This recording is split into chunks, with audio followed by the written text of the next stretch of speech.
When we're held back by a deep emotion, if we would only consider the other side of it, somewhere in between, we'll find the center of calmness.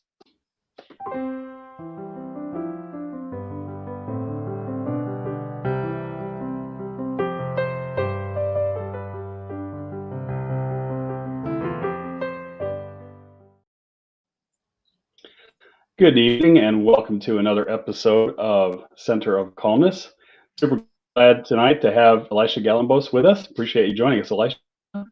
Thank you so much. It's a pleasure to be here, and I love what you're doing with your mission. That's definitely what I'm all about, is helping folks find their center and gravitate towards that sense of calm. Yeah, absolutely. We work here super hard to take folks from stressed out and shut down to find their center of calmness and then activate their clarity and capability from there. So I was very excited by the particular topic that you're going to bring to us today. But first, I wanted to ask, how are things in Niagara Falls? They are great. It's summer's over, so things are nice and quiet when you're walking through the streets these days, and sun's still shining, which is always nice for this time of year, especially. That's super cool, and I'm sure the temperature is a lot better there than it is here in Houston, where it's still very hot. Oh Although no. it is somewhat more temperate, which is nice, but it's still in the 90s and the humidity is very high. So for us, it's great, but for the average folk visiting here, it's still scorching. Yeah, I can only imagine. I don't think it's for me particularly, but I can only Right? imagine. It's a bit of an acquired taste. I just don't recommend visiting during the winter months, but Yep. perhaps in the summer, if you have a way to avoid it, it's certainly not a bad idea. I'll take you up on that one. Definitely winters. Right? Winters are always nice to Um, travel to some of those places. yeah, definitely. So if I could ask, how did you get on the road? We were talking about, as you put it, dialectic. Am I Yeah, pronouncing that? And that definitely. that word is not something that is not a topic that I know much about. So I'm very curious to hear how you how you arrived at that technique and that system of helping others, hmm and then go from there. Yeah, so as a peer support provider with lived experience, dialectics was something I was introduced to in my own treatment and was something that I pursued to learn more about that I could help clients with, now in the role that I'm in as a provider. And I found it to be the most effective one for me because it had this way of looking at the world as not black or white. It really showcased this gray area.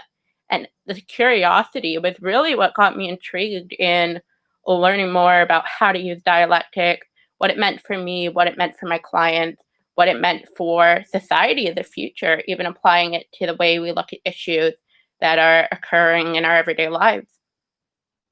So I don't want to delve too much into your personal journey unless you wish to share it. But I am just curious as to how did you arrive at dialectic as far as being the solution for you as opposed to any other technique that you were attempting to work with, or what how did the benefits sing out to you of this technique versus any other? Definitely. So I tried other things before, and I remember speaking to another provider saying, this is something I need a creative approach. I need a creative approach. And this was a solution that was offered me. And of course, I was always very curious and very much looking at ways to minimize my symptoms of depression and anxiety many years ago now.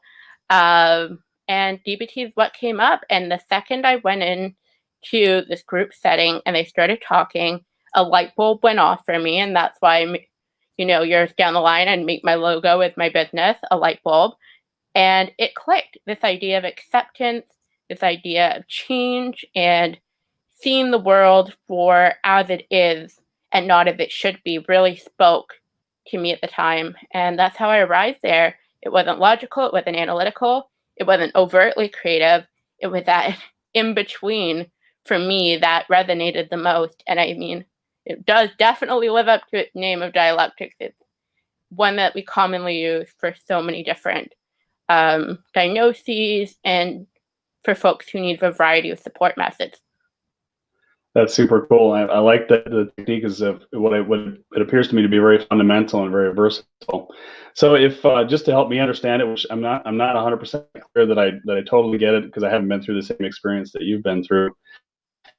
Say, for example, we've got somebody on a high school trip who is with the high school group with the class at an amusement park, right? And of Mhm. course, they do roller coasters that say it's a physics class. I'm actually now relating an example from my personal life. Okay. So I'm there. I'm just going to use me because it was me. So I'm there. I'm with a group of 30. There's all the peer pressure. You want to look like you're in control and in charge, right? But I'm scared to death of roller coasters, quite frankly. How would I didn't have this technique at the time, so I made it through some other way. But how would you apply dialectic to a situation like that where you have a deep fear all the way to the center of your bones of riding that roller coaster, but yet you don't have Mhm. to enjoy it. You're going through it, right? Um, how do you get there using the techniques that you teach? So yeah, so I see it in this way, especially when we're looking at fear and phobia, and roller coasters and heights specifically are one of the most common ones that I think I hear about and know of. Is with every truth there's an opposite. So your fear of roller coasters, there is an opposite where that fear doesn't exist, and you can begin to imagine what would it look like if I went on that roller coaster. So it can be, I'm afraid of roller coasters, and instead of saying, I'm afraid of roller coasters, and when I get on a roller coaster, I feel like I'm going to fall off, it could be, I'm afraid of roller coasters or the fear of falling and height, and I know if I go on the roller coaster, I'm going to be safe. The likelihood of me falling is very slim. So telling yourself both of those realities, which you know to be true on a logic and a emotionally supportive level. So you'll notice what I did there is I validated the fact that you're feeling fearful, and I added in what most folks know to be true is that roller coasters are fairly safe. So it's not to say that dialectics is not to say that your emotions are wrong or bad or not relevant, or to say that the situational aspects are that your fears are not valid too. It's just finding a way to see both sides of the situation and your interrelatedness within. So what role that you're playing, you're not in control, most likely, especially at that age, of the roller coaster and what happened. So it's stepping outside of our fear and seeing both sides. Yes, definitely the lack of control is sort of an underlying issue, right? And there's no way in that situation that I could have, like you said, asserted any control over other than to simply walk away and choose not to participate, which would result in tremendous peer pressure costs in that particular scenario. Yeah.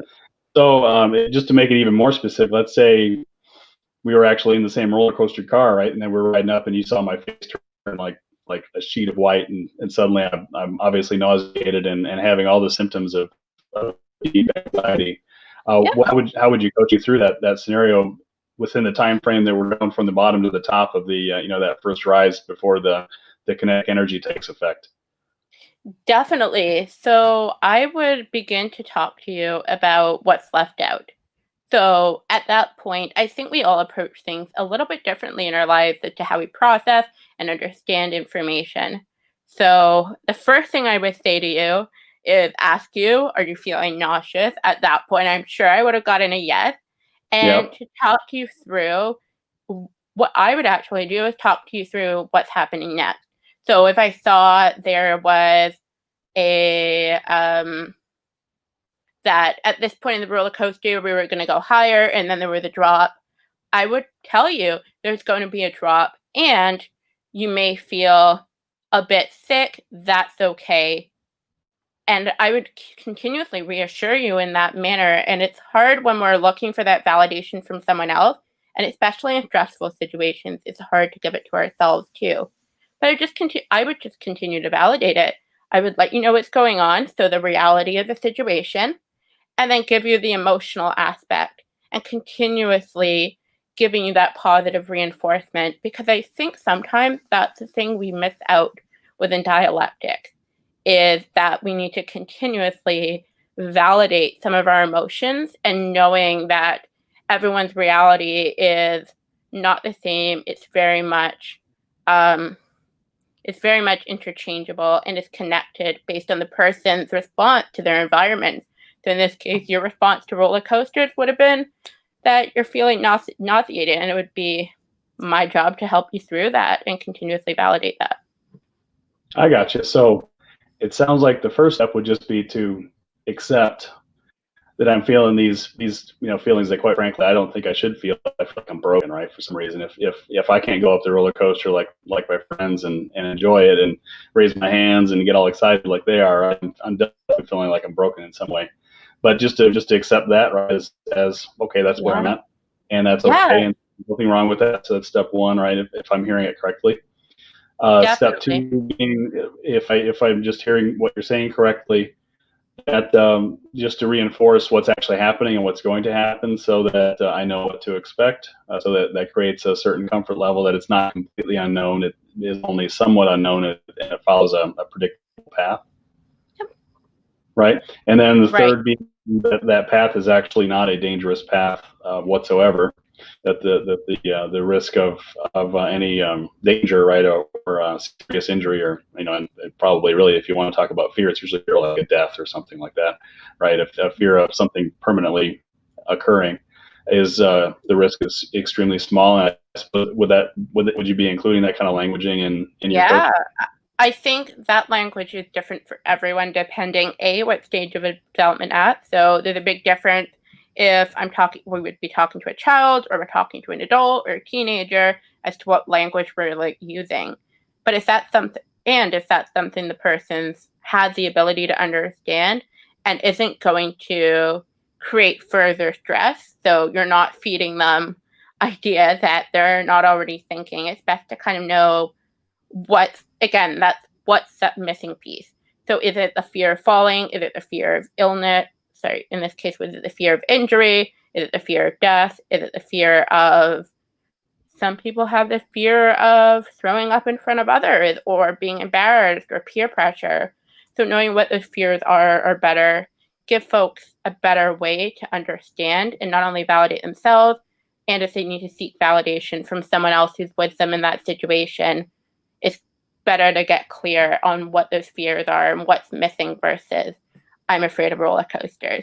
That why piece is very important. I understand. Okay, so it's a lot. So rather than assuming what the resultant fear might be, a big part of your process then is to actually find out what the specific point of fear that's beyond the present moment is, and not to go beyond it, but to actually locate and stay within it, and then back them, or actually take them to the opposite, if you will, right? Exactly. And that's a big part of dialectical behavioral therapy as a whole. Two of the things is radical acceptance. So understanding changes and being able to reinvest ourselves into situations that occur in our lives, and opposite action. So acting opposite to fear, acting opposite to shame, to sadness, to guilt. I understand. Okay, neat. Yeah, I'm learning a tremendous amount here, so I really appreciate this time we're having. So You're very if I could welcome. ask, who's your typical client? Who do you normally work with? So I work with families, and families I don't define as the stereotypical mom, dad, two kids. Families can look like however they're shaped for you. So whether it's the family you were born into, the family you're adopted into, the family you've chosen for yourself. I work with families of all shapes and sizes, whether it's a mom and child, parents, grandparents, even aunts, uncles, whoever's involved in your family who is looking for services, is looking for support, is looking to create a better mental space for themselves in their lives, whether it's something that's been diagnosed or not. We're here to help. I have a team of incredible diverse practitioners, including myself, who are really open to exploring ways, not only dialectics, of course, is on one of them, but many, many other ways of supporting. Interesting. So if I could ask, whether actually I have two questions. The first is that I noticed you mentioned family specifically, and you didn't mention individuals. Is it important that you're working with the entire family unit? That No. comes to you, or do you find you're also working with individuals that come separately? I'm definitely working with individuals, and typically as a result of that, we're also working with some of the family structures that have been in place. And we also work with the families they created for themselves inside their mind. So the different parts of themselves that are showing up in ways as parental figures or disruptors or firefighters. And all these parts really come together to create a family within themselves. I think each person comes with a family, whether the person's present, whether the family's present or not, which is a very interesting concept and is one I love exploring. I'm a huge fan of using Janina Fisher's work throughout. If anyone wants to look her up, she's absolutely incredible. Has written many books on this topic. Excellent. Yeah, I'll be sure to investigate that line of thinking myself as well. So I appreciate that. So if an individual reaches out to you and you begin coaching them, and then you find out more about the family structure and those interrelationships and how you could help by engaging more of the family, do you extend an invitation, or how do you get the additional family members involved? Definitely. So I think sometimes when folks are coming, they may ask for that. And they may say, I'd really like for you to talk to my mom, or I'd like for you to talk to my doctor. I'd like for you to talk to my friend. And I really do leave it up in that person's experience. The way I usually incorporate families is through our events. So something like even when we have coming up next week, and we have a couple of them, are cognitive behavioral therapy samplers. And that's specifically for families who are curious to learn more about some of the ways that we can cope with depression, anxiety, relationships, hopelessness, weariness, and whether they see it in themselves as caregivers, whether it's my clients seeing it in themselves. These events are great ways to bring whole families together and to have them learning and being educated about their mental health, because as a peer support provider, that's my first priority, is to make sure they're armed with the education they need so I can help them make effective choices based on what's resonating and what's not. That's usually how I get families involved, is having them in events or in workshops, especially if the client isn't feeling 100% comfortable in having their parent or their friend or whoever else is a part of their support team within the session.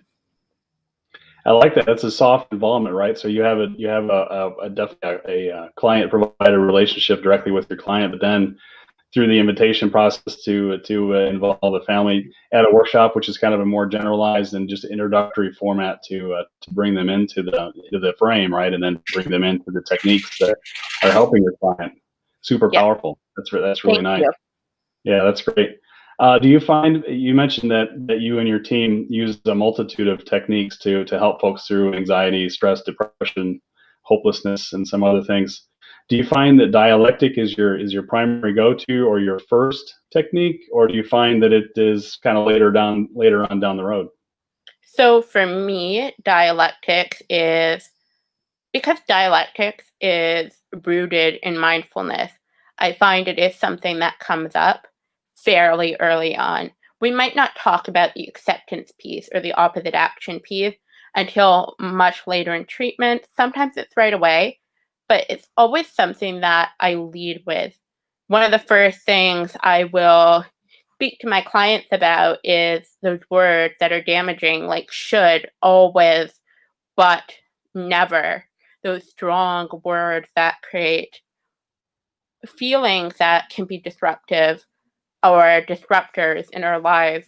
And that's dialectics without saying formally, hey, we're going to sit down and we're going to specifically use dialectical behavioral therapy to help you overcome this problem.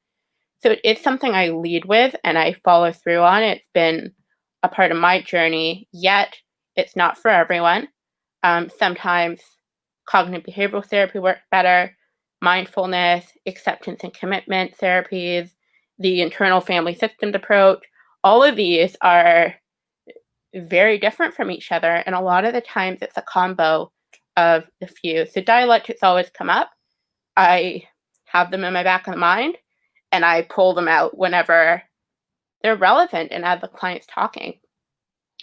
That is super awesome. I really like your emphasis on the languaging, and in a way, it seems that the way you introduce dialectic, it's not that you just drop it on the tables. Okay, we're going to go through a dialectic session now. It's almost like you're introducing and just counteracting those absolutes that the client is likely bringing to you, saying, "I always have this problem, or I always feel like this in this situation," and then you begin to unravel Yeah, that how would you say that hidden tension in their words and engage exactly. them in a way that's very powerful, very nice. So Thank if we could end with one more question, would you have a client story that of course confidentially you could just share from a general sense of a particular family or a particular individual that generated a tremendous result from applying this technique? Definitely. So with dialectics, I did a workshop way back, early COVID-19, and I was just open to trying it. And I did a sampler session, and quite a few people showed up, and some were providers who were just trying to learn more, who hadn't really heard about it, or were thinking about getting further training in it.